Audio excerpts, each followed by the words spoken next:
Alright, Meow, let's go on an adventure with DreamWorks movie Puss in Boots: The Last Wish. Meow, you've asked for it a few times. Meow, I'm gonna show you how many meows you missed. Am I saying meow? I think you're hearing things. Meow.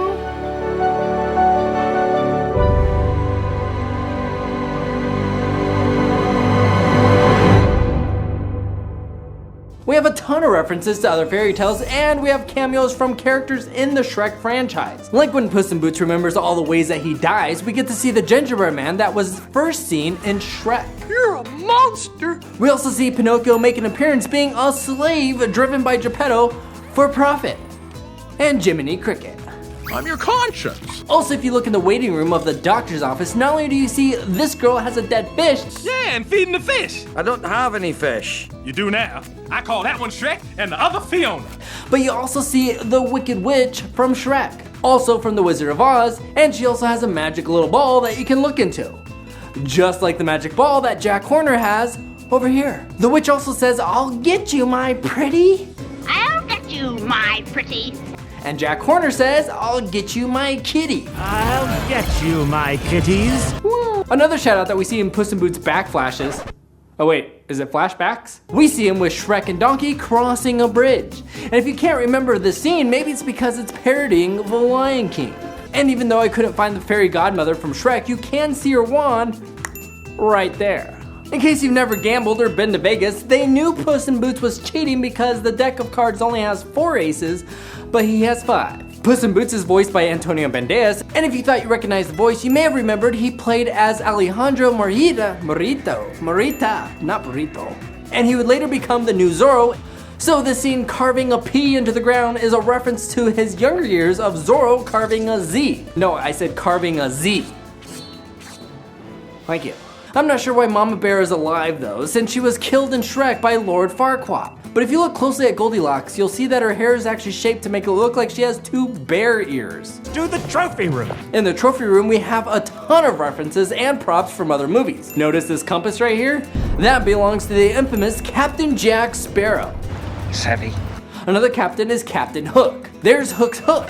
The flower here is the magic flower from Beauty and the Beast. We also have 3 swords as in the 3 musketeers. Nailed to the floor, we have Rug from Aladdin. Well, they trampled the carpet. That's a little redundant. So this isn't a bad day for you, really, is it? And you probably recognize that as the shoe Cinderella dropped. And Puss in Boots almost dropped the shoe. The poison apples are from the movie Snow White, and they actually caused her to die in the movie and not come back. If you haven't watched that video, go check it out. Then we have the sword from The Sword in the Stone, only he had to take the whole stone with him because he wasn't worthy enough to carry the sword. We're not worthy! Are the people that made this movie all ex-Disney employees? Or are they all trying to get a job at Disney and this is like their resume? See what I mean? Here's the deadly spindle. Touch the spindle. Then we have this magic drink me and eat me potion, which is a combo from Alice in Wonderland. Eat me! That's Mary Poppins' magic umbrella, obviously, and her magic bag, also from Disney, but it was also in Boss Baby. I always say the place to hang a hat is on a hat stand. And that is King Triton's trident. Trident gum. And they even threw Pixar in there. The magic staff right here is from Pixar's movie Onward. And that staff could just be a stick, or it's actually Moses' staff. And keep in mind, DreamWorks owns the Prince of Egypt, so I would like to think that they're also referencing their own films and not just Disney. The random firebird is Fox, or a creative expression of that bird. A fiery phoenix, if you will. But there's even more Disney. That's the broom from Fantasia. You remember, that's the one that Mickey Mouse accidentally made come to life after he stole Yen Sid's magic hat. Speaking of the magic hat, there it is right there. If you were wondering why Puss in Boots died from cannon fire, they explained it in a deleted scene that it's because he didn't want to admit that Kitty Softpaws actually saved his life and that he was in real danger. If you pause at that horse carriage scene that's a villain's version of Cinderella and her smashing pumpkin, you see they actually are not horses but unicorns that got their horns sawed off. Oh gee, I wonder who could have cut off their horns. The Wolf of Death really has been following Puss in Boots his whole life. If you watch in the beginning when our feline friend is fighting the giant, if you pause when the camera cuts to the audience, you can actually see the Wolf of Death is lurking in the crowd. Also, that statue that turned her to gold is the hand of Midas, and that is why he's wearing gloves, because if you were to touch it with your bare hands, you turn to gold. It was also in the Disney movie Aladdin, King of Thieves. The Serpent Sisters also both have tattoos of snakes. This part is also a callback to the movie The Good, the Bad, and the Ugly. What's that movie?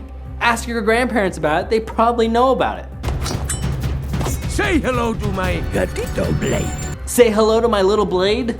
This is a reference to Scarface. Say hello to my little friend. There wasn't a post-credit scene to say, but if you watch the entire credits all the way to the end, you're gonna hear this. Oh, you're still here? Back on their quest though, we see this.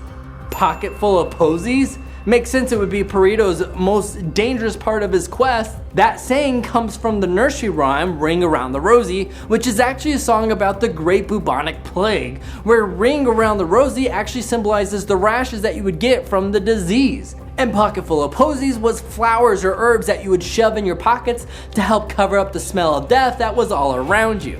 Then ashes, ashes? That's because when people died from the disease, they would be burned to slow the spread of the disease. And then at the end, we all fall down.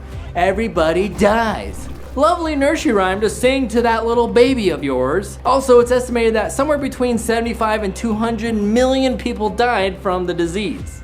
But did you know that Snow White actually died in the movie and she didn't come back to life at the end? Check out this video and you'll find out what I'm talking about. And if you made it this far, then share the video with someone else, preferably a friend of yours that actually likes cats. And until our next adventure, share, smile, they are contagious. Meow.